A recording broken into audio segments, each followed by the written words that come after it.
Hi guys, आज की video में हम बात करेंगे कंट्रोल स्ट्रक्चर्स की। तो कंट्रोल स्ट्रक्चर्स के बारे में बात करने से पहले मैं यहाँ पर कुछ रियल वर्ल्ड प्रॉब्लम या रियल वर्ल्ड लाइफ के बारे में कुछ बात करना चाहूँगी जो हमारी लाइफ में अक्सर होती हैं। जैसे कि आपने सुना होगा, अगर वह सिंगल हुई तो मैं उससे शादी कर लूँगा या शादी की बात करूँगा। अगर वो मना कर देती है तो मैं कहीं और बात करूँगा।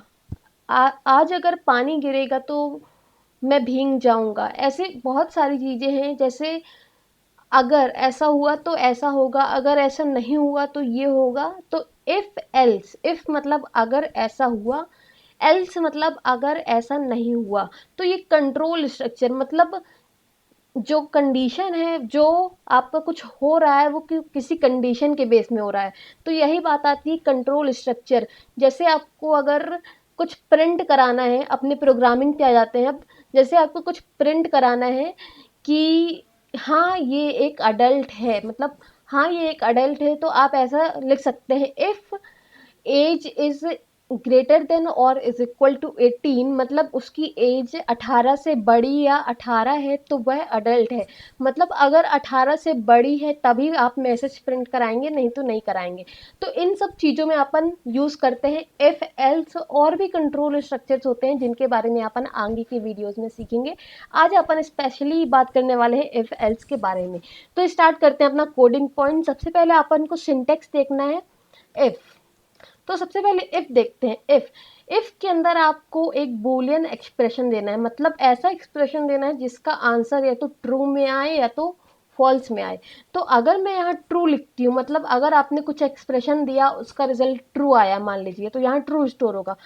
और यहाँ प्रिंट कराते हैं कंसोल डॉट लॉग, और यहाँ लिख देते हैं इफ ब्लॉक इज रनिंग, और इसे सेव किया मैंने कंट्रोल एस। और ब्राउज़र में आते हैं फंक्शन प्लस F5, या तो आप F5 प्रेस करिएगा तो रिफ्रेश।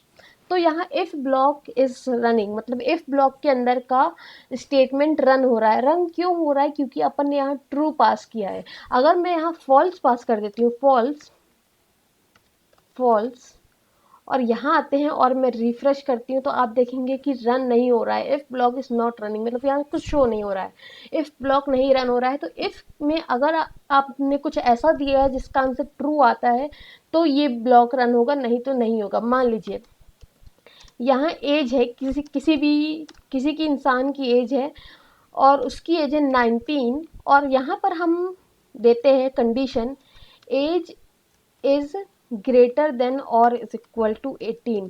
मतलब अगर एज की जगह में 19 आ जाएगा, 19 इज ग्रेटर देन, क्या 19 18 से बड़ी या उसके बराबर है? तो हाँ बड़ी है, तो इसका आंसर यहाँ पर ट्रू आ जाएगा। इसकी जगह वो ट्रू में कन्वर्ट हो जाएगा, और ट्रू आ जाएगा तो ये ब्लॉक रन होगा। तो यहाँ पर अपन कुछ और मैसेज रन करके देखते हैं। शी इज, और यहाँ एज लिख देते हैं, she is adult, her age is. और यहाँ अपन ने देखा था कि अपन कॉमा का यूज करके भी कॉन्केटिनेशन कर सकते हैं। तो यहाँ मैंने सेव किया और यहाँ आते हैं और रिफ्रेश करते हैं, तो आप देखेंगे she is adult, her age is 19। तो यहाँ अगर अपन एज दे देते हैं 17 और सेव करते हैं और यहाँ रिफ्रेश करते हैं, तो आप देखेंगे कोई मैसेज नहीं प्रिंट हो रहा है। क्यों नहीं हो रहा है? क्योंकि जो 17 है ना, तो 18 से बड़ा है ना 18 के बराबर है। अगर अपन 18 देते हैं तो क्या होगा? रिफ्रेश किया तो रन हो रहा है। क्यों हो रहा है? Age is greater than, greater तो नहीं है लेकिन इज इक्वल टू, क्या ग्रेटर देन या इक्वल टू है? मतलब हाँ 18 के बराबर है एज, तो ये ब्लॉक रन हो रहा है। तो ये बात थी इफ की। अब बात करते हैं इफ एल्स की। तो एल्स कब काम आएगा? जब अगर आप चाहते हैं कि 18, अगर एज अडल्ट है मतलब 18 के बराबर या 18 से बड़ी है तो ये चले, अगर नहीं है तो क्या होगा? तो यहाँ पर अपन इसे मैं कमेंट कर देती हूँ ताकि इन फ्यूचर आप एक बार ये देख सकें वीडियो को पीछे करके। तो यहाँ पर if age is greater than is equal to 18, और यहाँ आपने प्रिंट कराया शी, और ही लिख देते हैं इस टाइम, ही इज अडल्ट। अगर एज इससे ऐसा नहीं है, अगर फॉल्स आता है इसका आंसर, तो क्या होगा, console.log he is not adult. तो यहाँ कैपिटल स्मॉल मैं नहीं देख रही हूँ, आप देख लीजिएगा। यहाँ जस्ट अपन को देखना है कि क्या आउटपुट आता है। तो यहाँ मैंने रिफ्रेश किया, आप देखेंगे ही इज़ अडल्ट। अपन ने एज क्या दी है, 18। अपन एज को कॉपी करते हैं, यहाँ कमेंट करते हैं और इसके यहाँ पर लिख लेते हैं और एज देते हैं अब अपन 20 और सेव किया। तो 20 में भी सेम रिजल्ट आएगा, ही इज़ अडल्ट, क्योंकि ये वाली कंडीशन ट्रू हो रही है इफ़ वाली।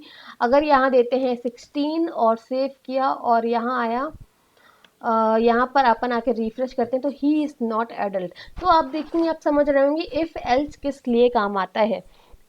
ऐसे ही अगर आपको मैं बताऊं कि अगर आप जानना चाहते हैं कि कोई नंबर इवन है या ऑड है, इवन मतलब वो 2 से डिवाइड होता है तो इवन है, नहीं होता है तो ऑड है, तो उसके लिए क्या करेंगे अपन। तो आपने ऐसा प्रोग्राम अपने कॉलेज में, अपने स्कूल में या ऐसा कहीं सुना होगा, नहीं भी सुना होगा तो बहुत अच्छी बात है। यहाँ देखते हैं नंबर आपके पास है 30, तो आप जानना चाहते हैं कि ये एक इवन नंबर है या ऑड नंबर है, तो प्रोग्रामिंग के थ्रू कैसे करेंगे। तो यहाँ मैं इन लाइंस को कमेंट कर देती हूँ और नए से स्टार्ट करते हैं। इफ़ अगर नंबर, तो यहाँ लिखते हैं नंबर इज़ डिवाइडेड बाय 2। तो यहाँ आप सोचेंगे कि मैंने डिवाइड क्यों नहीं यूज़ किया, परसेंटेज क्यों यूज़ किया है।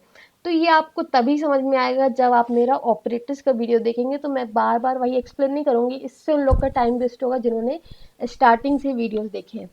तो अगर ये नंबर का रिजल्ट 0 आता है तो मतलब 2 से पूरी तरह डिविजिबल है। तो यहाँ पर अपन लिखेंगे नंबर इज इवन। तो नंबर की जगह नंबर, स्ट्रिंग की जगह अपन डायरेक्ट नंबर लिख देते हैं, नंबर इज इवन नंबर। और नंबर की जगह जो भी है 30 इज अ इवन नंबर हो जाएगा अगर ऐसा हुआ, इज एन इवन नंबर। और अगर नहीं हुआ तो console.log number is an odd number. तो मैंने यहाँ सेव किया और यहाँ आते हैं और रिफ्रेश करते हैं तो आप देखेंगे 30 इज एन इवन नंबर। तो यहाँ स्ट्रिंग क्यों प्रिंट हो रहा है एक बार देख लेते हैं, क्योंकि यहाँ comma is an even number. तो यहाँ रिफ्रेश करते हैं तो ये स्ट्रिंग भी प्रिंट हो रहा है, स्ट्रिंग। यहाँ सिंगल स्ट्रिंग देके देखते हैं और सेव किया और यहाँ रिफ्रेश करते हैं तो ये स्ट्रिंग प्रिंट हो रहा है। तो अपन ऐसा कर सकते हैं, यहाँ पर नंबर और ये कॉन्कैटिनेट इस तरह से भी कर सकते हैं। तो ये तो नंबर, आपने अगर टाइप वर्जन का वीडियो देखा तो होगा तो आपको पता होगा कि नंबर इससे कैसे ऐड हो रहा है। तो ये टाइप वर्जन है, तो टाइप वर्जन में मैंने बताया था। अब देखेंगे आप 30 इज एन इवन नंबर। उसी तरह यहाँ भी कॉन्कैटिनेट कर सकते हैं, कॉन्कैटिनेट। तो ये, और अगर अपन नंबर की जगह दे देते हैं 37 और यहाँ सेव करते हैं और यहाँ आते हैं और रिफ्रेश करते हैं तो आप देखेंगे 37 इज एन ऑड नंबर। तो ये था इफ एल्स का एग्जाम्पल। तो इफ एल्स में और भी चीज़ें हो सकती हैं, वो आप कर सकते हैं। तो मैं आपको कुछ चैलेंज दे देती हूँ, आप वो करिए और करने के बाद एक बार मेरे आउटपुट से ज़रूर कंपेयर करिएगा। हो सकता है आपका कोड ज़्यादा अच्छा हो सकता है मेरे में कुछ ज़्यादा अच्छा हो, तो आपको वो सीखने को मिलेगा। अगर आपके में कहीं एरर आएगी तो वो भी आप देख सकते हैं। तो यहाँ आपको क्या करना है, आपको 3 वेरिएबल्स लेने हैं। आप उन वेरिएबल्स को सब्जेक्ट भी समझ सकते हैं, मैथ, साइंस, इंग्लिश। उसमें कुछ नंबर स्टोर करने हैं कि इसके इतने नंबर आए, फिर आपको उसका एवरेज निकालना है। तो एवरेज निकालने के बाद सॉरी, आपको उसका परसेंटेज निकालना है। परसेंटेज निकालने के बाद देखना है कि अगर उसके परसेंटेज 70 या 75, कुछ भी कंडीशन ले लीजिए, 75% से ज़्यादा आते हैं तो आपको प्रिंट कराना है कि सी और he is he got a plus और जो भी है, तो एल्स में आपको कुछ और मैसेज प्रिंट कराना है और इफ में कुछ और मैसेज प्रिंट कराना है। तो यहाँ पर आपको परसेंटेज निकालने वाला है कि एक्स्ट्रा काम है, लेकिन आपको वो करना है ताकि आप कुछ और भी चीज़ें उसमें सीख पाएँ, क्योंकि उसमें और भी चीज़ें हैं, उसमें ऑपरेटर प्रेसिडेंस का रोल है, तो उसमें अपन ने लास्ट वीडियो में देखा था। तो थोड़ा टाइम लीजिए, जितना टाइम आप ले सकें लीजिए, खुद से प्रैक्टिस करिए जब तक आपसे नहीं बन पाता है, और अगर नहीं भी बनता है तो कोई बात नहीं, आप मेरे वीडियो से कंटिन्यू करिएगा। तो आई होप आपने वीडियो पॉज किया होगा और ट्राई किया होगा। तो यहाँ पर ट्राई करते हैं। तो यहाँ पर अपन ने लास्ट की वीडियो में देखा था ये मैथ, साइंस, इंग्लिश और ये परसेंटेज निकाला था। तो आपको पता होगा अपन ने कैसे निकाला था। तो यहाँ पर मैं कॉपी कर लेती हूँ इसे कॉपी और पेस्ट। तो इसे अनकमेंट भी कर देते हैं, अनकमेंट। और मैथ, साइंस, इंग्लिश में इतने नंबर आए, टोटल 300 है। अब अपन को देखना है कि अगर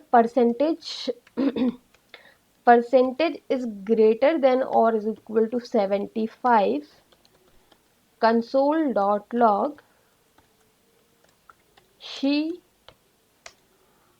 she has, और जो भी ग्रामर है, शी गॉट ए प्लस। अगर 75 से ऊपर है तो उसको ए प्लस मिले हैं, या फर्स्ट डिवीज़न कुछ भी। अगर नहीं है तो console.log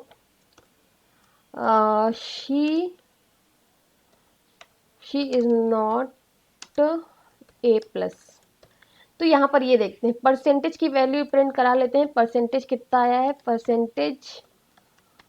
परसेंटेज और सेव किया, और ब्राउज़र में आते हैं और रिफ्रेश करते हैं तो आप देखेंगे परसेंटेज 80 था, मतलब 75 से ऊपर था, तो ए प्लस वाला स्टेटमेंट प्रिंट हो रहा है। अगर अपन यहाँ किसी के मार्क्स कम कर देते हैं, यहाँ पर अपन 60 कर देते हैं इंग्लिश में, और अब यहाँ पर आकर रिफ्रेश करते हैं, रिफ्रेश, आप देखेंगे she is not a plus, क्योंकि परसेंटेज अब 70 हो गया है। तो ये एक एग्जाम्पल था। ऐसी बहुत सारी चीज़ें होती हैं जब आप प्रोजेक्ट्स बनाते हैं, बहुत सारी चीज़ें करते हैं अपने प्रोग्रामिंग में, तो ऐसी बहुत सी कंडीशन आती हैं जहां आपको इफ एल्स का यूज़ करना पड़ता है। तो ये बात थी इफ एल्स की। अब यहाँ पर आता है इफ एल्स या फिर एल्स इफ का रोल। तो एल्स इफ क्या है, तो यहाँ आप एक चीज़ देखिए कि परसेंटेज अगर 75 से ज़्यादा है तो ए प्लस तो है, लेकिन अगर 75 से कम है लेकिन 60 से ज़्यादा है तो ए है। फिर अगर एल्स की कंडीशन, फिर उसके बाद और एल्स की कंडीशन, अगर ऐसा है तो ये है, अगर ऐसा है तो ये है, मतलब मल्टीपल कंडीशंस। यहाँ पर सिर्फ आपको ये याद रखना है कि दो चीज़ें नहीं है कि अगर ऐसा है तो ऐसा होगा, नहीं है तो ऐसा होगा। तो सिर्फ ये नहीं है, ये भी है कि अगर ऐसा है तो ऐसा होगा, अगर ऐसा है तो वैसा होगा, अगर वैसा है तो वैसा होगा। तो ऐसी चीज़ें हैं। आई होप आप समझ रहे होंगे मैं क्या कहना चाह रही हूँ। तो यहाँ पर अपन ने सिर्फ इतनी कंडीशन रखी थी कि 75 से ज़्यादा है तो ए प्लस है, 75 से ज़्यादा नहीं है, 75 के बराबर नहीं है तो ए प्लस नहीं है। लेकिन अब अपन के पास कंडीशन क्या है, अगर परसेंटेज 75 से ज़्यादा या बराबर है तो अपन को ए प्लस दिखाना है। अगर परसेंटेज 75 से कम है, 75 से कम है मतलब, और 60 के बराबर है, 60 टू 75 के बीच में है, तो अपन को ए दिखाना है। 60 टू 74 है तो ए दिखाना है। अगर 50 टू 59 या कुछ भी आप दे दें, यहाँ 42, यहाँ अपन लिख देते हैं ए प्लस की जगह अपन लिख देते हैं फर्स्ट डिवीज़न, और ए की जगह लिख देते हैं सेकेंड डिवीज़न, और यहाँ पर लिख देते हैं, ये तो फेल लिख देते हैं। अब मतलब अपन के पास 3 कंडीशन है। तो यहाँ पर अपन कैसा करेंगे, if percentage is greater than is equal to 75, अगर ऐसा है तो फर्स्ट डिवीज़न है। लेकिन अगर एल्स, अब अपन यहाँ एल्स इफ देंगे, क्योंकि एल्स मतलब जब कुछ नहीं हुआ तब आपका ब्लॉक चलेगा, एल्स वाला ब्लॉक। जब कोई भी कंडीशन पास नहीं होगी तब सबसे आखिरी में एल्स ब्लॉक चलेगा। और एल्स इफ तभी चलेगा जब यहाँ पास दी हुई कंडीशन पास हो जाएगी। तो अपन चाहते हैं अगर परसेंटेज, अगर ये कंडीशन फेल हुई, ये कंडीशन फेल हुई तो सीधी सी बात है कि जो परसेंटेज की वैल्यू है वो 75 से कम है। तो अपन को 75 से कम नहीं देखना है, अपन को देखना है कि 60 के बराबर या 60 है। तो 60 के बराबर या 60 है तो सेकेंड डिवीज़न, अगर ऐसा नहीं है तो थर्ड डिवीज़न। तो यहाँ पर लिखते हैं console dot log first division, और यहाँ आते हैं कंसोल डॉट लॉग और सेकेंड डिवीज़न, और यहाँ अगर कंसोल डॉट लॉग यहाँ फेल लिख देते हैं, या आप अपने हिसाब से कंडीशन लगा सकते हैं। तो यहाँ आते हैं और यहाँ पर ब्राउज़र में आते हैं, रिफ्रेश करते हैं तो आप देखेंगे 70 है पर फेल आ रहा है। फेल क्यों आ रहा है एक बार चेक कर लेते हैं। अगर percentage greater than is equal to 75 है तो आपका ये वाला ब्लॉक चलना चाहिए था। तो चेक करते हैं, तो यहाँ क्या हुआ कि percentage is greater than is equal to 75। Percentage कितना है 75, तो 75 से ग्रेटर है नहीं। तो यहाँ percentage is less than is equal to 60। क्या परसेंटेज 60 से लेस है? तो अपन को लेस नहीं देखना था, अपन को ग्रेटर देखना था। परसेंटेज 60 से ग्रेटर या उसके बराबर है तो सेकंड डिवीज़न। तो ये सब मिस्टेक्स होती रहती हैं, नॉर्मल मिस्टेक्स हैं, ये आपसे भी होंगी, बहुत सारी होंगी और सही भी हो जाएंगी। मिस्टेक्स तब तक आपके लिए दिक्कत नहीं है जब तक आप उन्हें आसानी से सॉल्व कर लेते हैं। तो मिस्टेक्स होना भी ज़रूरी है और उनको सॉल्व करना भी ज़रूरी है। तो यहाँ पर आप देखेंगे सेकंड डिवीज़न, और यहाँ पर अगर अपन कुछ नंबर कम कर देते हैं इसके 40 कर देते हैं और सेव करते हैं और रिफ्रेश करते हैं तो आप देखेंगे फेल। इसके परसेंटेज है 56 पॉइंट वॉट एवर। तो यहाँ पर ये बात थी, और यहाँ पर आपने देखा इफ़ एल्स और एल्स इफ़। यहाँ पर आप और भी सारे एल्स इफ़ लगा सकते हैं और भी सारी कंडीशन, मल्टीपल कंडीशंस। तो अपन multiple conditions like logical operators and और वॉट, बहुत सारी चीज़ें होती हैं, तो वो सब अपन सीखेंगे। तो अभी तक आप जैसा जैसा सीखते जा रहे हैं उसकी प्रैक्टिस ज़रूर करते जाइएगा। Thank you friends.